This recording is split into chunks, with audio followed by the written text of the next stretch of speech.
സംസ്ഥാനത്ത് ഇന്നത്തെ 1 കിലോ കോഴിയിറച്ചിയുടെ വില നോക്കാം. സംസ്ഥാനത്ത് കോഴിയിറച്ചിയുടെ വില മാറ്റം വന്നിട്ടുണ്ട്. വില നോക്കാം.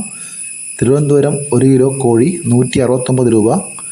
1 കിലോ കോഴി ഇറച്ചി 258 രൂപ. കൊല്ലം 1 കിലോ കോഴി 171 രൂപ. 1 കിലോ കോഴി ഇറച്ചി 257 രൂപ. ആലപ്പുഴ 1 കിലോ കോഴി 170 രൂപ.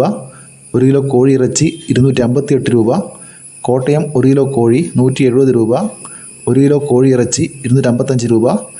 എറണാകുളം 1 കിലോ കോഴി 168 രൂപ. 1 കിലോ കോഴി ഇറച്ചി 250 രൂപ. തൃശ്ശൂർ 1 കിലോ കോഴി 166 രൂപ. 1 കിലോ കോഴി ഇറച്ചി 248 രൂപ. പാലക്കാട് 1 കിലോ കോഴി 165 രൂപ. 1 കിലോ ഇറച്ചി 248 രൂപ. മലപ്പുറം 1 കിലോ കോഴി 166 രൂപ. 1 കിലോ ഇറച്ചി 249 രൂപ. കോഴിക്കോട് 1 കിലോ കോഴി 167 രൂപ. 1 കിലോ ഇറച്ചി 249 രൂപ. കണ്ണൂർ 1 കിലോ കോഴി 170 രൂപ. 1 കിലോ ഇറച്ചി 255 രൂപ. കാസർഗോഡ് 1 കിലോ കോഴി 164 രൂപ. 1 കിലോ ഇറച്ചി 245 രൂപ. ഇത് കേരള ചിക്കൻ്റെ വിലയാണ്. ചെറിയ വ്യത്യാസം വരാം. ഇതൊരു വീഡിയോ പൂർണ്ണമാകുന്നു. ലൈക്ക് ചെയ്യാൻ മറക്കല്ലേ. താങ്ക്